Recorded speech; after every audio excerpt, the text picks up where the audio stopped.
You cannot change yesterday, but you can do something today that can change tomorrow. It doesn't matter how you were born. That was yesterday. It doesn't matter what happened last 5 years, the last 10 years. You may not be able to change that, but you can reposition yourself today. You can make new decisions today that will change what tomorrow will bring. Invest in your future. Refuse to be a mental hobo. Refuse to end your life on the sidewalk. Every time I tell you something, I tell you that I believe in your future. There's a reason I believe in your future. I believe that if you hear these words, you will act on them and they will change your future. None of you was born to be poor. You may have been born poor, but you were not born to be poor. You may have been brought up poor, but you were not brought up to be poor. Understand this. The definition of adulthood is responsibility. When you become an adult, you take responsibility for your future. Become responsible. What do you have in yourself? There are many who cry for help, and because there are no answers to their call for help, they feel the pains and the pangs of neglect. No, refuse to give up. Believe in what God made.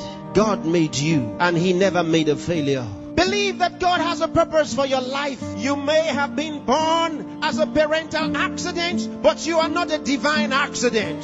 God knew you were coming, and He made sufficient provision for you. There's a place for you in the world, and I'm helping you find that place. There are certain things you must do for all of what we have discussed to be a reality. There are things that are not in abundant supply. They're limited. One of them is time. Save time. Save it. Keep track of your time. The Bible says for us to redeem the time, because it says the days are evil. You don't have extra time. Life is not a game. Therefore, make every day count for your life. Improve yourself every day. Introduce something into your life that counts. Choose to be a success. Become inspiring. Distinguish yourself with character, with excellence. If you're a musician, be a musician with a difference. Become inspiring. Whatever you do, do it with excellence. Put yourself and your best into what you do and change your world.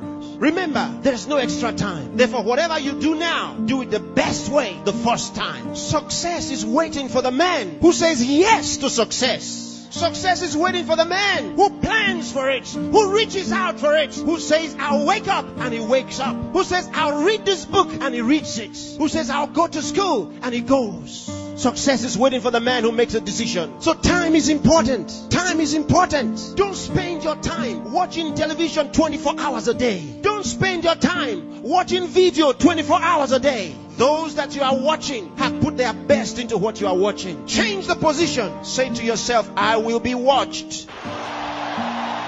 You know, sometimes I'm concerned. There are those who only think about designers' perfume, designers' clothes, designers' shoes. Where are your designs? Where are your own designs? Challenge yourself for the future. There's room for you. There's a place for you at the top. There's a place for you. Train your mind and use it. Give yourself to a teacher. Give yourself to a tutor. Train yourself. Train your mind. And if you train your mind, it will be ready to deliver to you thoughts, the right thoughts and ideas that will earn you commercial value. There's no poverty for the man who has made an investment in his mind and is willing to act. There's no hunger for the man who has trained his mind to think through on every problem, to solve every problem. Train yourself. Think through a problem and render a solution. Let men come to you for advice. Decide to be smart. Decide to be a problem solver. If you make that decision, that's what you will be. Problem solvers are in short supply in the world. There's a place for the man who chooses to be one. Engage yourself in national issues. Get involved. Get concerned. Some of you here are the best writers in the country. But where are your writings? Maybe you are sleeping too much. Maybe you are resting too much. Maybe you are playing too much. It's time to put your best into that writing. Let the country read your writings. Saint Andrew the Heavenly.